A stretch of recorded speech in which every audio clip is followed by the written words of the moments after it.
What's good, YouTube? It's your boy Jay Davies, and I'm back with another video. And today I feel like a human pincushion.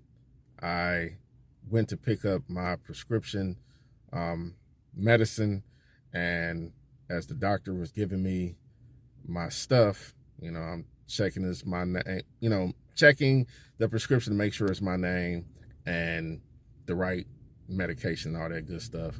And she says, did you know you're due for your hepatitis B vaccination? I said, yeah. My primary doctor told me that you're supposed to get 3 shots, like the COVID vaccine, which is 2, but this one is 3. In any event, I got the first one. He was lollygagging. Only gave me the first one. Every time I go and try to get the second one, it's like he finds something else. So long story short, she's like, I can get you the second one today.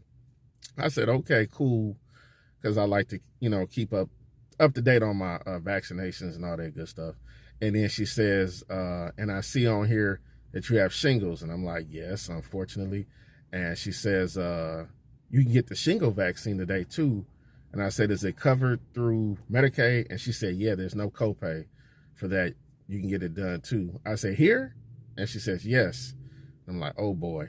And she's like, you can get both of them today if you like. And I'm like, frick. I'm like, okay. So go in there, and I got to take all of this off because she stuck me.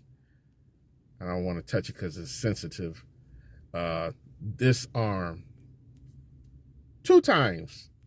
Every time I shoot a video, everybody and their mama want to pull up next to me. Nobody was here a minute ago. So she gave me the, I think the hepatitis B vaccine first. And I do what I normally do. I just, she's like, you all right? Go ahead, do what you got to do what you got to do. Don't procrastinate. So I, take a deep breath. I don't look, I ball up my fist, but she did, sanitize the area, make sure I don't get the heebie-jeebies. And she stuck me in my COVID vaccine. I barely felt that needle. This needle felt like Wolverine was playing connect the dots. I felt that. So I didn't cry or anything. She said, you want to take a break in between shots? I said, yeah, 30-second break would be good. So I sat there, and she was doing some other paperwork. And then she said, you ready for your next one? I said, ready as I'll ever be. And I told her, and I tell people this in the medical profession, and I say it in all sincerity, my mom and my daughter, God bless them, they both take needles way better than I do. But I said, I'm ready. And I took a deep breath, and I turned my head, and she stuck me again. And this one felt worse than the second one. It almost felt like she stuck me in the same spot. I know she didn't, but it just felt like that. So when she took the needle out, she put a Band-Aid on it. And I said, is that it? I'm good. And she said, yeah. And as I'm putting all this back on, I looked, and the first Band-Aid decided he want to go across the gun line and hop off. So I said, this one don't want to stay on. So she took another Band-Aid and put it on there. And she did. And I, told her what I said about my mom and my daughter being able to take needles better than me. And she's like, we have a lollipop over there if you want. And I laugh. I'm like, no, I'm good. But she says that I have to come back towards the end of April to get the 3rd hepatitis B shot. And I thought once you got the shingle shot that that was it. But apparently I was wrong. You have to come back so many months after the initial one and get another one. And I told her whatever it takes, because I remember years and years ago when I was a young Thundercat in my early 20s, I had got the shingles, and it was horrible. I'm not even gonna hold you up. I had them everywhere, my scalp, my privates, on my tongue, everywhere. And shout out to my big brother Jerome. He took me up to, was it Sinai Grace, and they moved me from room to room. And I remember there was a drive-by shooting, and they had me in a room as I was waiting, you know, to see the doctor.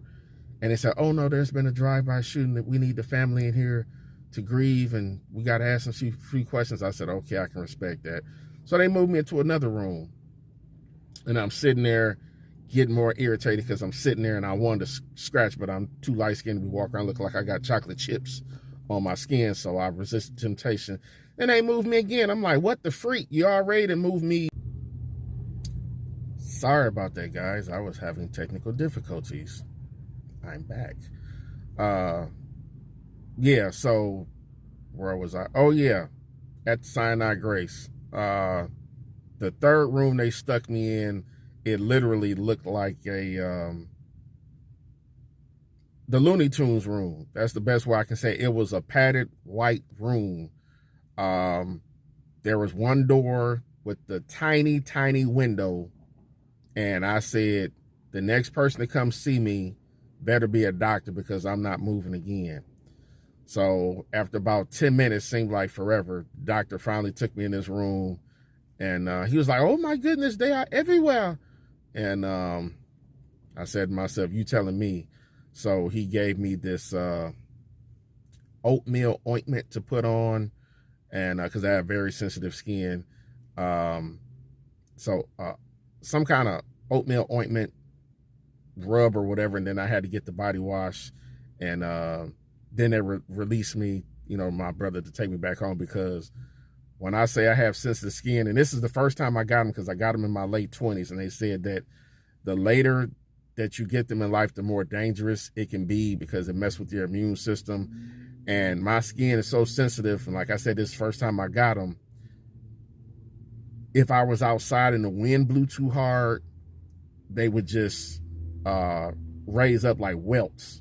It was horrible. And imagine your whole body is just in irritating, excruciating pain, and you want to scratch so bad like a dog with fleas. But I knew if I did, I'd be walking around here looking like Chocolate Chip Charlie. And I'm not a pretty boy, but I don't want that on my skin. So needless to say, I take shingles very seriously, and I pray that this shot, Shingrix or whatever the heck it is, keeps me out of harm's way. Thank you for those who tuned in to check out this video and watch my other videos. Thank you. I hope that you guys have prayed for my little munchkin. Like I said, last few videos, she's been having trouble with her asthma, but she's doing better. Mom's is good. Garage is still in one piece. Thank you, Jesus. I'm still waiting on the landlord to get off her hindquarters, as my godfather would say, and put the tile down in my bedroom. So I'm praying that the Lord will touch her heart, and that she will indeed do that soon, and very soon, because I'm getting tired of climbing over stuff just to get to the damn living room, and nobody should have to live under them conditions. And I know a lot of you saying, oh, why don't you just move? It's not always that easy. Everybody's circumstance and situation is different than everybody else. Trust me, if I had the means to move where I want to go, I would be there right now. I'm working on it. So other than that, everything is fine. If you've made it this far, thank you for checking me out. Please comment, share, like, hit that subscribe button. Like I said, there are some things coming up that I want to do. Unfortunately, old man Winter is showing his behind with these temperatures. I barely got back in my car. The wind was blowing so hard, it literally almost slammed the door on my arm, which is still tender to the touch. So I'm going to end this video. Yeah, I got my head on the swivel because even though I'm out in the suburbs. Crime don't discriminate. I tell people all the time, oh, you put your club on your car. I said, you damn Skippy. I said, I could be at the, what's that place? Washington, D.C. in front of the Capitol. I'm still putting my club on because crime don't stop. So if you made it this far, thank you for rocking out with me. Sorry, I'm tongue tied and medicine might be kicking in. I don't know. But just to update, 2023 is not all peaches and cream, but you got to take it one day at a time. I pray that February is better for me and you guys. And like I said, if you could do your boy a huge solid and like, comment, share, subscribe. Oh yeah, I want to know who's rooting for who in the Super Bowl. I told everybody I had this many teams that I was rooting for to get to the Super Bowl. The final 4 teams I picked to make to the playoffs and or the Super Bowl were the Buffalo Bills, the Kansas City Chiefs, the Philadelphia Eagles, and the San Francisco 49ers. And out of those 4, 2 of my favorites made it, Kansas City and Philadelphia Eagles. So for me, it's a win-win. I think both teams are great. Both quarterbacks are great. I'm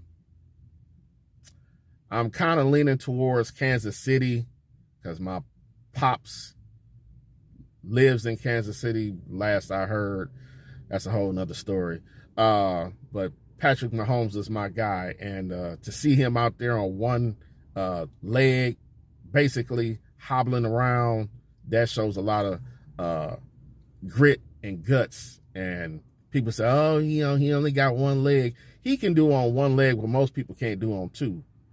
All that sideways pass and no look, Magic Johnson type stuff. And that play where he was scrambling and my man popped him on the outside, out of bounds and threw that flag, which gave them the, I believe it moved the kicker from the, I think, correct me if I'm wrong, the 60-yard line to the 40-yard line or the 45-yard line.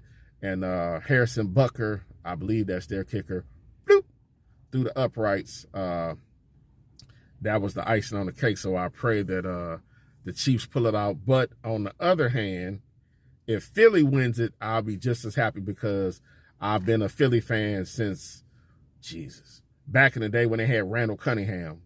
So that's a long time ago. So either way, congratulations to both teams for making it to the Super Bowl and made a better team and squad win.